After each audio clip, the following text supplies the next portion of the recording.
Assalamualaikum warahmatullahi wabarakatuh. Hari ini saya nak sentuh sikit tentang rang undang-undang kawalan produk merokok demi kesihatan awam 2023 ataupun apa yang dipanggil sebagai Generation Endgame. Berdasarkan Generation Endgame ini, saudara, mereka yang lahir daripada 1 hari bulan Januari 2007 dan ke atas, mereka tidak lagi boleh merokok, tak boleh lagi menghisap vape. Jadi hari ini saya sukalah nak beri pandangan saya terhadap kawan-kawan kita. Pertama, kita kena sedar bahawa rakyat Malaysia sekarang ni berhadapan dengan pelbagai bentuk tekanan. Ada tekanan yang dicerita gembar-gemburkan di media sosial ni betul, ada yang tak betul. Kita tak nafikan, memang ada. Tetapi suka tak suka, kos sara hidup sekarang ini memang semakin hari semakin tinggi.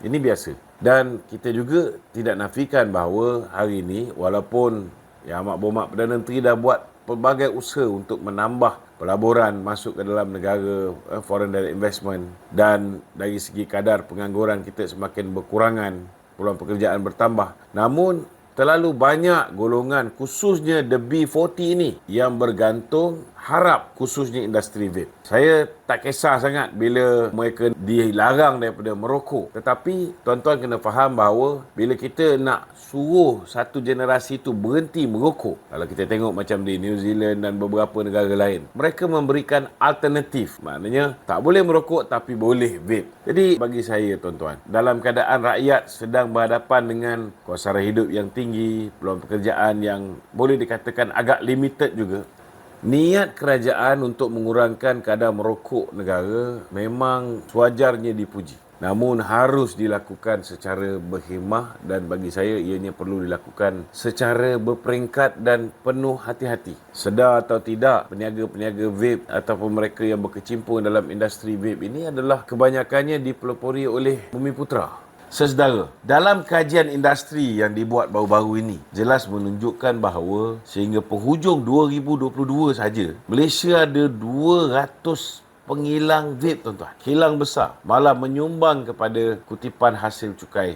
negara ini dengan cukup besar. 7,500 kedai menjual vape. Kita ada 100 pengimport vape. Dan rata-rata mereka ni, saudara, semuanya ialah Bumiputera, tuan-tuan. So, dalam keadaan kita tertekan dengan pelbagai masalah, terutamanya dengan bebanan kos sara hidup yang semakin menghimpit, tiba-tiba kita nak menyekat periuk nasi kawan-kawan kita. Dianggarkan tahun 2022, industri ini telah membuka peluang pekerjaan, tuan-tuan, kepada seramai 31,500 individu. Dan rata-rata mereka merupakan B40. Bayangkan apa akan terjadi kepada mereka sekiranya industri ini dimusnahkan. Adil tak? Dalam masa yang sama, scene industri lain ataupun industri dosa lain seperti penjualan arak masih lagi berleluasa. Pusat judi masih lagi berleluasa. Saya nak beritahu dari segi kesan buruknya, sehingga hari ini belum ada kajian saintifik yang mendapati bahawa pengambilan vape telah memberikan kesan mudarat kepada kesihatan mana-mana individu dalam negara ini. Memang betul ada kajian di Amerika dan sebagainya bila kandungan vape itu digunakan dengan secara berlebihan, ianya menjejaskan kesihatan. Ada kes-kes yang telah dibangkitkan di luar negara. Tetapi kalau nak dikira dari segi, contohnya, akibat daripada pengambilan arak yang berlebihan, berapa banyak orang mati, aksiden dan sebagainya, yang terkorban akibat kemalangan jalan raya kerana arak, berapa ramai yang bunuh diri, berapa ramai keluarga yang jatuh papa ke dana akibat judi dan sebagainya. Ini juga sepatutnya diberikan perhatian oleh pihak kerajaan. Kerajaan harus mencari solusi terbaik bagi menyelesaikan masalah ni. Jika tidak, sokongan terhadap kerajaan akan terus pudar dan akan menerima nasib yang sama seperti kerajaan-kerajaan yang sebelum ini. Jangan lupa, salah satu sebab kenapa kerajaan Barisan Nasional dulu ditolak ialah kerana apa yang dilakukan oleh YB Khairi Jamaluddin dalam memperkenalkan Generation Endgame ini, menyebabkan anak-anak muda yang merokok, anak-anak muda yang vaping, mereka telah menolak kita dalam pilihan raya umum yang ke-15. Saya kena maklumkan bahawa undi orang-orang muda ni sangat penting bagi kita.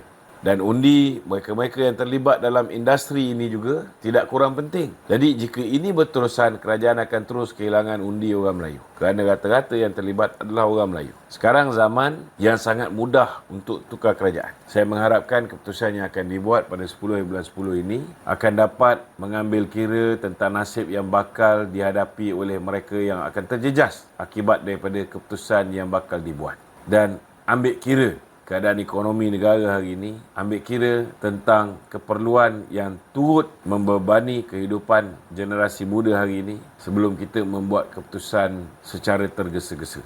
Niat itu memang cukup bagus, namun setiap tindakan yang kita nak ambil sewajarnya dilakukan secara berperingkat dan secara berhemah. Assalamualaikum warahmatullahi wabarakatuh.